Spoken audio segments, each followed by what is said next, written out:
Yo,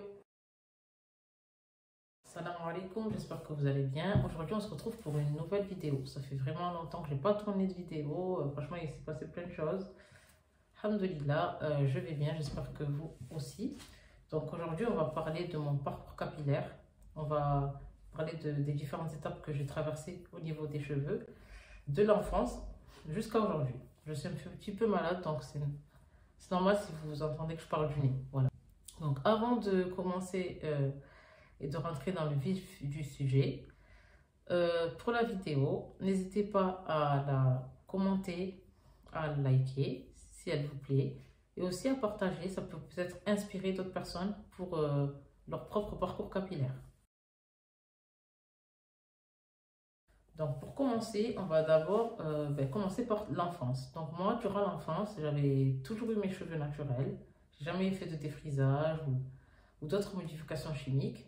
Ma mère, elle m'a toujours laissé avec mes cheveux naturels. Elle me tressait, elle me coiffait avec ma texture et je n'avais pas forcément de problème au niveau de la longueur. J'avais beaucoup de volume. Donc moi, ma routine en étant enfant, c'était pas une routine comme je peux le dire aujourd'hui. C'était vraiment, tu laves tes cheveux, tu les sèches, tu fais tes tresses pour la semaine. Quand tu as fait tes tresses pour la semaine, ben, soit tu gardes une semaine ou deux, mais après tu fais le shampoing, tu laisses quelques jours ou alors juste le temps du week-end et tu fais tes tresses pour la semaine qui arrive pour l'école. Donc c'était tout le temps comme ça. Et du coup, j'avais souvent des tresses, très souvent des tresses. Et quand j'avais pas des tresses, j'avais les deux cornrows ou alors une queue de cheval, un chignon, mais pas des trucs de fou quoi. Voilà, c'était simple, c'était assez simple et ça me convenait. Ensuite, au niveau des produits, bon, c'était pas du tout ça. Au niveau des compositions et tout, ma mère elle connaissait pas, hein, donc elle utilisait ce que tout le monde utilisait, donc les marques comme Dax, comme Pink, il y avait Goldis, il y avait Ultra Sheen, un truc qui s'appelait Ultra Sheen. Il y avait la cold cream, là, un gros pot blanc avec le bouchon noir et soi-disant ça faisait peau et en même temps cheveux. Ça c'était vraiment la cata des katas. Mais sinon, voilà, c'était tout le temps ça. Et au niveau des shampoings, c'était B33 je crois, ou Mi-Senti, voilà. Donc c'était tout le temps comme ça pendant des années. Quand j'ai commencé, quand j'étais au collège, là j'ai voulu des fois me coiffer toute seule. Faire des plaquages avec l'arrêt au milieu, faire un chignon. Mais sauf que moi, j'avais un gros souci. C'est que j'arrivais pas à maîtriser mon volume parce que j'avais énormément de volume à la mavalik. Et j'avais toujours cette bosse là qui était vraiment trop moche. Franchement, c'était un délire. Et je n'aimais pas du tout. Du coup, par rapport à cette bosse, ben, j'ai tenté des trucs de fou pour aplatir le maximum mes cheveux parce que le volume, en fait, je ne supportais pas. Et j'en avais marre en fait d'avoir une bosse. Donc, vu que je pouvais pas encore faire le défrisage parce que voilà, j'étais au collège et c'était mort, et bien en fait, ce que j'ai fait, ce que je faisais, c'est que je mettais n'importe quoi sur mes cheveux. Je faisais des mélanges farfelus. Genre, je prenais du fructis avec d'autres crèmes, même des crèmes pour la peau. Ça m'est déjà arrivé de mettre du Dexeril sur mes cheveux. Genre, je prenais du Dexeril, je mélangeais avec un autre truc pour que ça fasse vraiment très très souple, très plat, très plat. J'ai mis du pinto mélangé avec d'autres choses. Franchement, j'ai fait des trucs de fou. Et en fait, quand je mettais le Dexeril ou le fructis mélangé ou des fois d'autres mélanges, en fait, je plaquais à fond. J'étais là, j'appuyais. Genre, je prenais toute mon énergie pour avoir un chignon bien plat là. Genre, il n'y avait pas d'histoire de cire ou quoi. C'était des mélanges de fou. Et en fait, ce que je faisais. Alors, je reviens. Ce que je faisais. Franchement, c'est trop. Franchement, quand j'y pense, c'est un truc de fou de me dire que je prenais des produits enfin, qui étaient pour la peau ou qui n'étaient pas du tout adaptés à mes cheveux. Franchement, les fructis, c'est pas du tout pour nous. Et je mettais ça. Et en fait, je me coiffais la veille, j'attachais un foulard fort sur moi, sur mes cheveux, sur ma tête, quoi, pour que le lendemain soit bien plat. Donc, je supportais pas qu'il y ait des trucs qui sortent gros. Et quand je faisais ça, j'étais trop contente. Mais vas-y, je mettais n'importe quoi sur mes cheveux. Du coup, ça a duré pendant un petit moment. Et quand je faisais pas ça, ben, je faisais des tresses. Et mes tresses, franchement, elles étaient bien. C'était assez souple. J'avais beaucoup de cheveux, donc ça faisait bien quand je faisais les tresses toute la tête. Et, je me rappelle qu'il y avait un garçon à côté de moi au collège. Il me disait, ouais, On dirait trop Lauryn Hill, pour ceux qui ont la rêve, quand j'avais des tresses. Donc, et d'ailleurs, ça m'a suivi plus tard Lauryn Hill, mais je vous raconterai. Donc voilà. Ensuite, je suis arrivée au lycée. Donc là, j'arrive au lycée, je rentre en seconde, je rentre, j'ai 15 ans et demi, parce que je suis de fin d'année. Donc, je rentre normal, les 13 comme d'hab, hein, 13 le week-end pour la semaine. Voilà, tu vas au lycée, tu changes, tu fais des petits plaquages devant, techniques. Parce que même si pendant longtemps, ça a toujours été ma mère qui me coiffait, mais de temps en temps, c'était une de mes cousines. Et elle gère bien les tresses et les plaquages aussi. Et du coup, elle fait des jolis motifs et tout. Franchement, elle te coiffe très très bien. Et du coup, des fois, je me faisais coiffer chez elle. Genre pour faire des plaquages et tout. C'était grave stylé et tout. Et des fois, je faisais genre demi-queue. Et derrière, je lâchais. Ou alors, je faisais deux pompons, là, un là, un là, un là. Enfin, un là, un là. Et après, je lâchais derrière. Enfin, bref, j'essaie de, voilà, faire des trucs, quoi.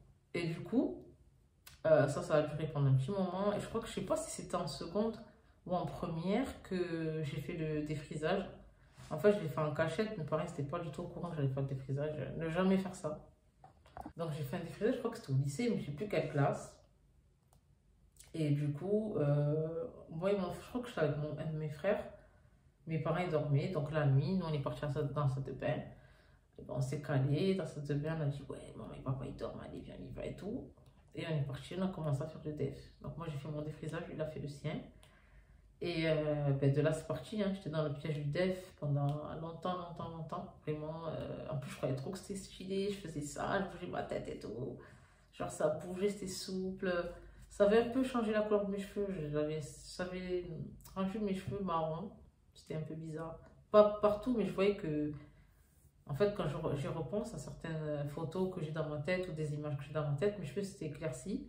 Ça fait partie des faits que le défrisage peut faire. Donc, j'alternais def. Mais en fait, moi, ce que je faisais, c'est que même si j'avais des frisages, je continuais quand même de faire des coiffures protectrices, genre vanille, tresse et tout. En plus, quand j'étais au lycée, il y avait la tendance baby hair. Donc, les baby hair, ça date pas de l'année dernière ni de l'année d'avant. Ça date de Mathusalem. D'ailleurs, les premiers baby hair, je crois qu'ils étaient faits en 1930, mais les tendances, elles tournent. Après, ce ne sera plus des baby hair, ce sera autre chose.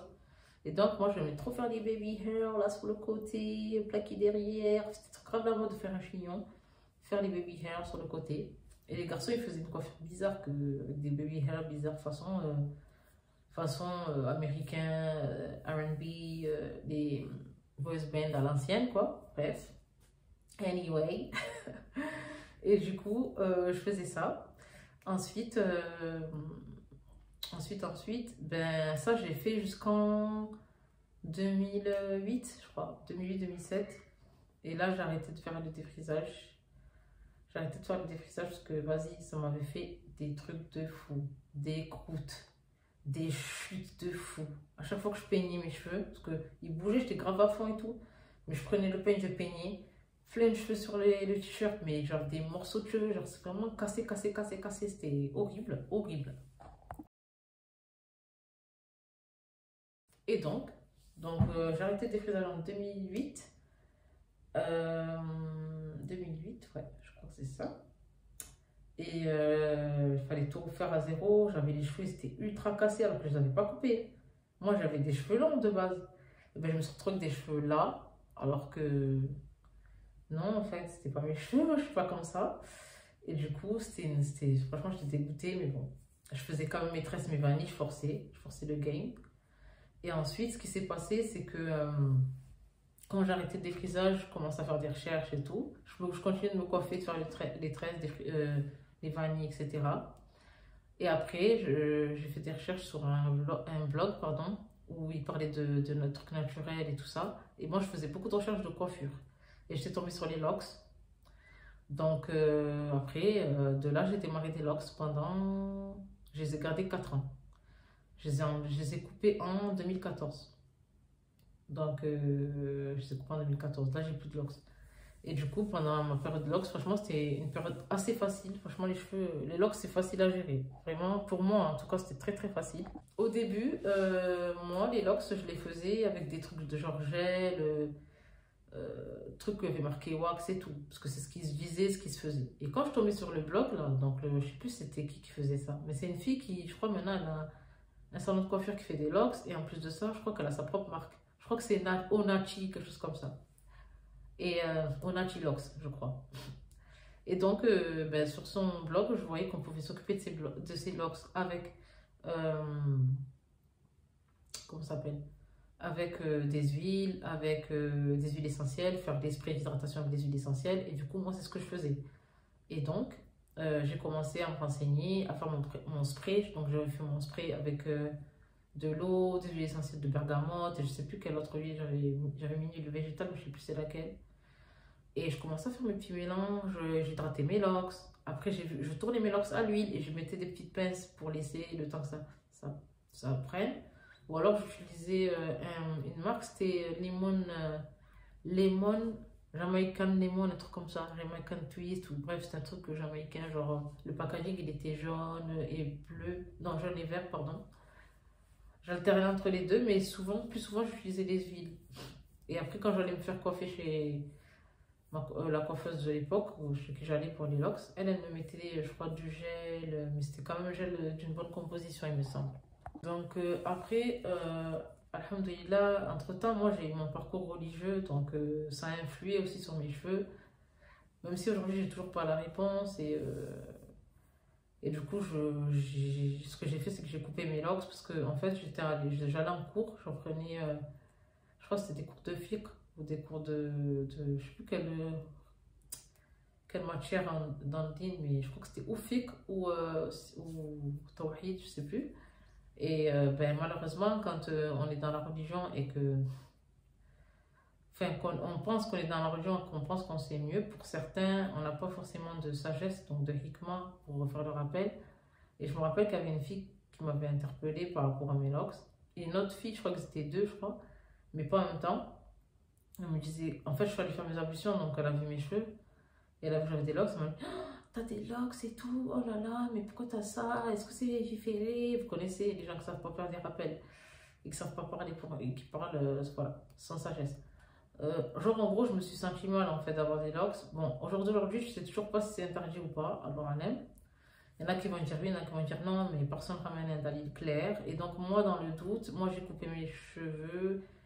Quand j'étais enceinte de ma deuxième fille, j'ai fait un big shop, je me suis dit, allez, on part à zéro, nouveau bébé, nouvelle coiffure, voilà. Donc en 2014, j'ai coupé mes cheveux, c'était en avril.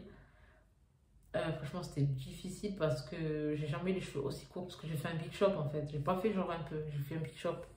Donc comme j'ai fait un big shop, j'avais les cheveux ultra courts.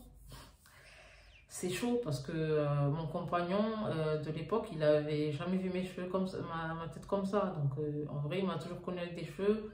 On avait tous les deux des cheveux longs déjà de base et même on avait des fois on avait les mêmes coiffures. Franchement, on n'était pas dans un. Il m'a jamais vu un cheveu comme ça. Donc moi je dis ah là là, ça va être gâté, c'est comment?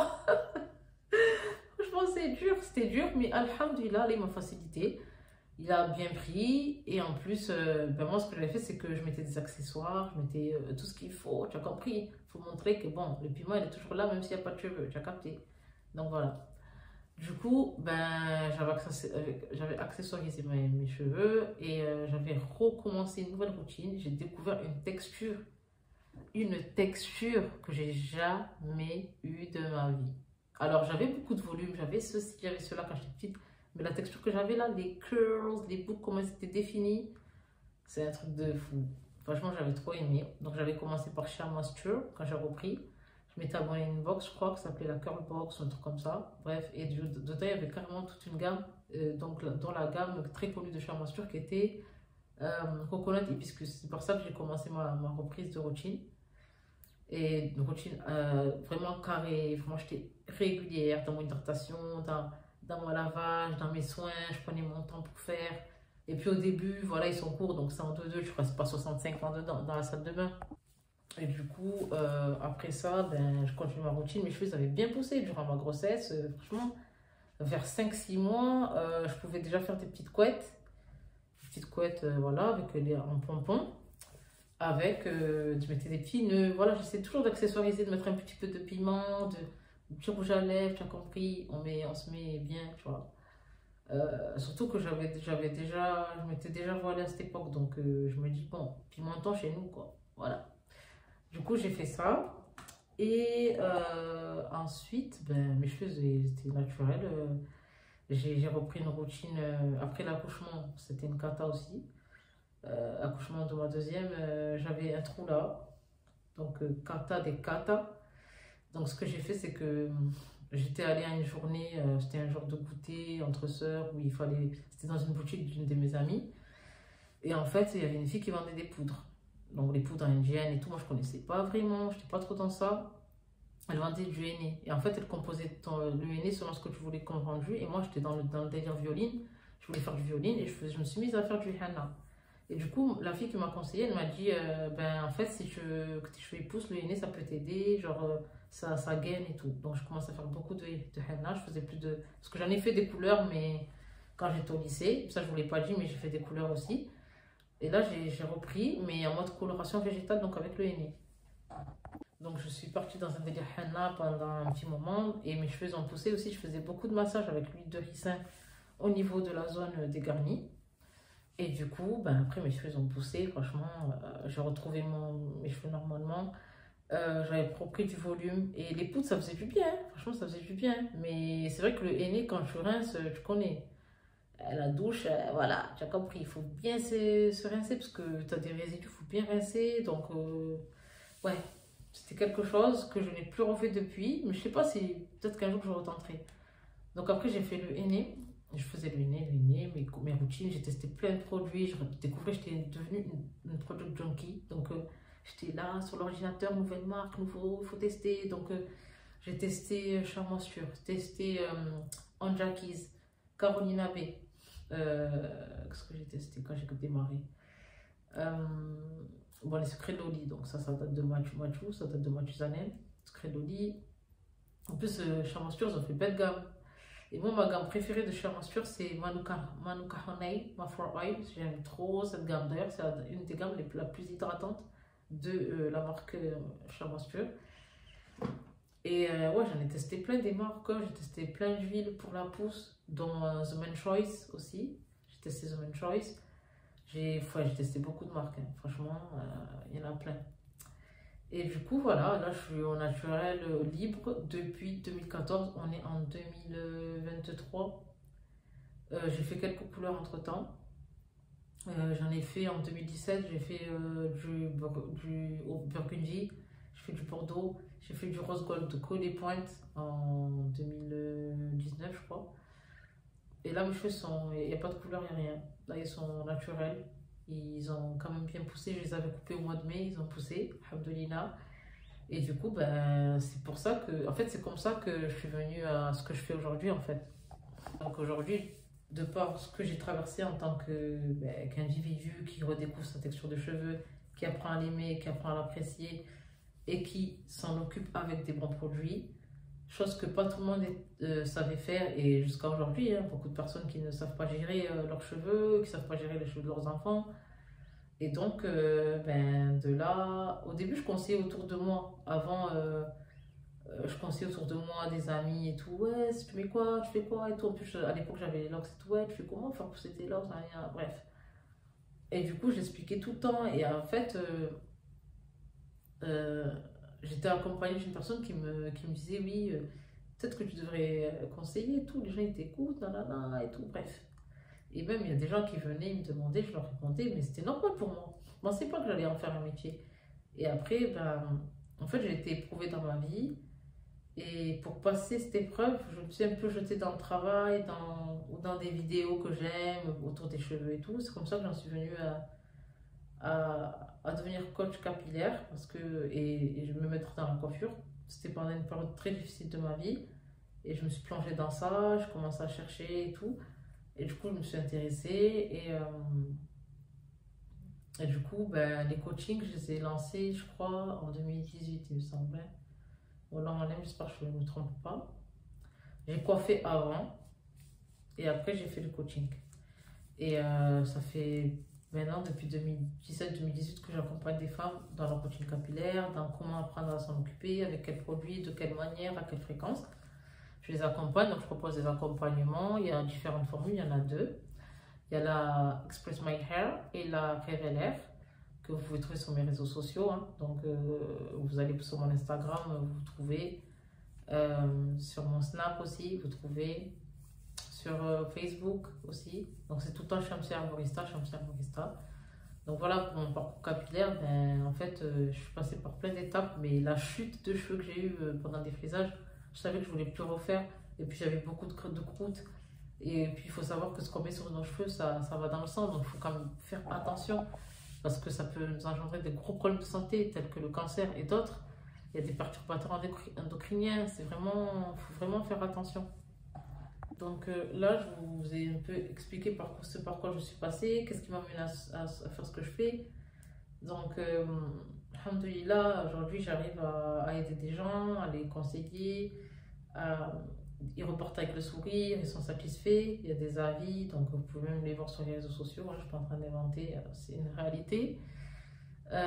Du coup, ben, je sais que je sais ce que je fais et que j'aime ce que je fais, c'est mon métier, même si j'ai beaucoup d'autres choses à vous partager, Inch'Allah, plus tard dans le futur, peut-être des choses qui ne me concernent absolument pas les cheveux, mais voilà. Mais du coup, à travers ça, ben, il y a des gens, j'ai vu qu'ils avaient un problème d'estime d'elles-mêmes, qu'elles n'acceptaient pas leur texture de cheveux, mais parce qu'aussi il y a beaucoup de blessures. Il y en a, c'est depuis l'enfance, il y en a, c'est. Parce qu'aussi, il faut le voir que ben, nous, notre histoire de vie en tant que noir, ben, en fait, on nous a jamais mis dans un mood où on était là pour accepter qui on était. On nous a toujours montré qu'en fait, on était une erreur, que c'était pas normal d'avoir ses cheveux, que c'était moche, que le standard de beauté, c'est d'avoir les cheveux raides. Donc, on est toujours dans un combat, en fait. Et c'est pour ça que vous voyez des gens qui sont tout le temps en train de se réduire les cheveux à gogo, porter des wigs à gogo. Certaines, c'est beaucoup pour ça, parce qu'elles n'assument pas forcément leur texture naturelle. Donc voilà, donc pour mon parcours, moi, à part le fait que je n'arrivais pas à gérer mon volume, et c'est ce qui m'avait fait pousser à faire les défrisages, parce que j'en avais marre d'avoir la grosse boule là. En réalité, moi, j'avais pas de problème avec les cheveux crépus. Je me suis jamais dit que vas-y, il faut que j'ai les cheveux raides parce que les cheveux crépus c'est moche. Non. Après, il y avait des textures que j'idéalisais plus que d'autres, peut-être à certains moments de ma vie, mais pas à un point d'en faire une fixette. Parce que ma mère, elle m'avait appris à m'accepter, elle me coiffait bien. Donc, aussi, j'étais avec une personne qui m'a toujours valorisée finalement. Physiquement, voilà, j'ai jamais eu de soucis par rapport à lui. Et même quand j'ai fait mon Big Shop, franchement, je sais que c'est pas tous les hommes qui auraient pris ça comme ça, mais il a été une cause pour que j'accepte aussi qui je suis en tant que femme à ce moment-là. Et alhamdoulilah. Et qu'elle le préserve. Et du coup, franchement, trop bien quoi. Genre, mes cheveux, maintenant je les aime trop. Et après, attention, il y a des moments j'étais bad mood, genre vas-y, je n'ai pas envie de m'en occuper parce que je suis malade ou quoi. Il n'y a pas longtemps j'étais malade, franchement, je n'étais pas du tout dans les cheveux. J'avais les cheveux ultra secs, mais voilà, on est tous des humains, des fois ça va pas, c'est normal, mais il faut pas se négliger à un point où c'est devenu catastrophique, où tu as des gros trous, où tes cheveux c'est une lox parce que ça fait 100 ans que tu n'as pas d'effet. Non, il faut quand même, voilà, nos cheveux c'est une amana comme notre corps, donc il faut en prendre soin. Et donc amana ça veut dire dépôt, hein. Donc Allah il nous a donné un corps, il faut en prendre soin, il faut s'en occuper. Et voilà. Donc ben, j'espère que cette vidéo sur mon parcours capillaire vous aura un petit peu aidé. Si vous avez des suggestions de vidéos, n'hésitez pas à les mettre en commentaire, à me dire de quoi vous voulez que je parle. Et là, la prochaine vidéo que je vais vous faire, c'est sur des produits capillaires. Comme ça, vous allez un petit peu voir ce que j'ai utilisé, ce que j'ai aimé, ce que j'ai pas aimé, on verra. Je vais essayer de voir si je fais des flops ou des tops ou alors des battles, ça fait longtemps. Voilà, donc je vous dis à bientôt pour une prochaine vidéo. Prenez soin de vous. Salam alaikum.